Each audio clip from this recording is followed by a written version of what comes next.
antes de que existieran los imperios, antes de que los reyes soñaran con eternidad, antes incluso de que el ser humano entendiera que estaba haciendo historia, hubo una llanura de barro castigada por el sol donde todo comenzó. No era un lugar amable, no era un paraíso, era una franja de tierra fértil y cruel al mismo tiempo, encerrada entre dos ríos imprevisibles que daban vida y la quitaban sin previo aviso. Allí, donde hoy hablaríamos de Mesopotamia, nació la civilización sumeria, y con ella nació el mundo moderno. Imagina por un momento la vida antes de Sumer. No había escritura, no había leyes escritas, no había ciudades, no existía el concepto de historia. Todo el conocimiento era frágil, transmitido de boca en boca, condenado a desaparecer con la muerte de quien lo poseía.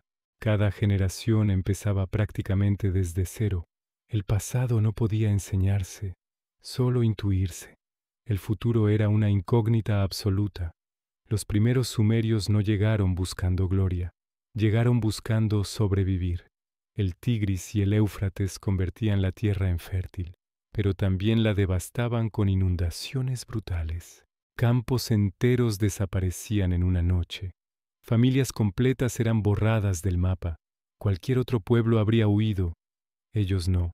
Se quedaron, observaron, aprendieron y tomaron una decisión que cambiaría la historia: dominar la naturaleza en lugar de someterse a ella.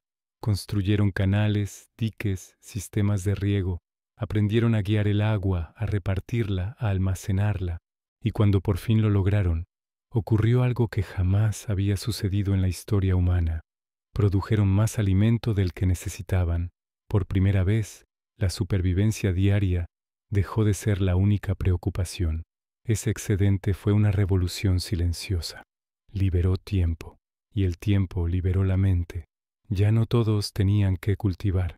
Algunos podían construir, otros podían organizar, otros podían observar el cielo, otros podían contar, medir, registrar. La especialización había nacido, y con ella algo todavía más grande: las primeras ciudades. Uruk, Ur, Lagash, Eridu, no eran simples asentamientos. Eran organismos vivos, complejos, con miles de habitantes, calles, barrios, almacenes, talleres, templos. En el centro de cada ciudad se alzaba el Sigurat, una estructura monumental de ladrillo que parecía desafiar al cielo. No era solo arquitectura, era una declaración. Los dioses estaban arriba, los humanos abajo. El orden del universo tenía una forma visible. Para los sumerios, los dioses no eran figuras lejanas ni benevolentes. Eran fuerzas absolutas, caprichosas, poderosas. Controlaban las lluvias, las cosechas, las guerras, la vida y la muerte. El ser humano no era el centro de la creación, sino una herramienta. Había sido creado para trabajar, para mantener el orden, para servir. Si las cosechas fallaban o una ciudad caía, no era mala suerte, era castigo. Ese miedo constante a lo divino moldeó toda su sociedad. La religión no era una parte de la vida, era la vida. Todo debía estar organizado, regulado, controlado. Así surgieron las primeras leyes, no como ideales éticos, sino como necesidad práctica. Reglas claras para evitar el caos, castigos precisos para mantener el orden. La justicia no era humana, era divina. El rey gobernaba porque los dioses lo habían elegido. No era un simple líder militar, era un intermediario entre el cielo y la tierra. Su autoridad no provenía de la fuerza, sino de la voluntad divina. Pero esa legitimidad era frágil. Si el rey fallaba, si la ciudad sufría, los dioses podían abandonarlo, y cuando eso ocurría, su destino estaba sellado. Aún así, ni el poder ni la religión podían ocultar una verdad inquietante: la muerte no ofrecía consuelo. El más allá sumerio no era un paraíso, era un lugar oscuro, silencioso, cubierto de polvo, donde las almas vagaban sin esperanza. No había recompensa eterna, no había redención.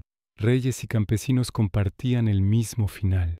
Por eso la vida debía tener sentido aquí. Por eso todo debía quedar registrado.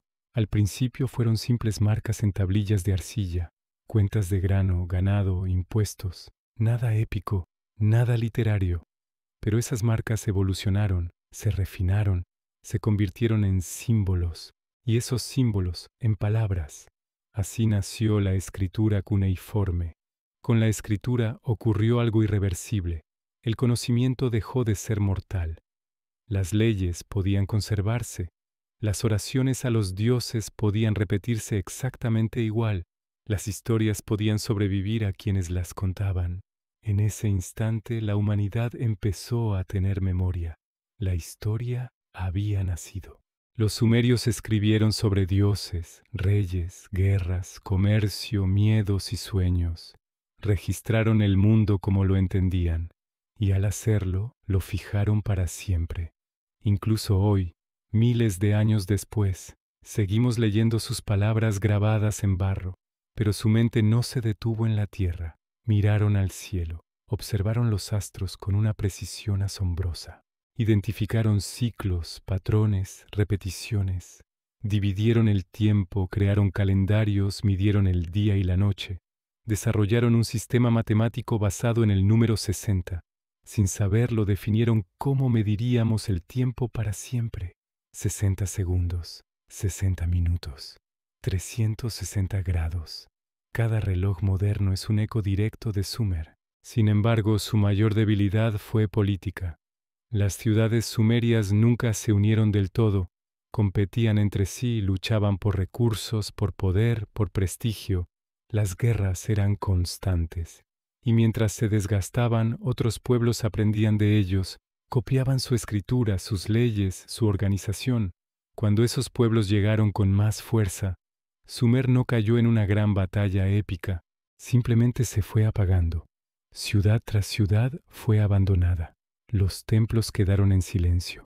Los sigurats dejaron de recibir ofrendas. La civilización desapareció, pero su legado no. Todo lo que vino después se construyó sobre sus ideas. La escritura, la ley, la ciudad, el tiempo, la administración, la historia. Vivimos en un mundo diseñado, sin saberlo, por una civilización que casi nadie recuerda. Cada vez que miras un reloj, cada vez que escribes una palabra, cada vez que entiendes el pasado como algo que puede conservarse, estás mirando directamente a Sumer. La civilización no nació con espadas ni imperios, nació con barro, con ríos salvajes y con una idea peligrosa y revolucionaria, que el caos podía ordenarse. Y desde ese momento, el mundo nunca volvió a ser el mismo.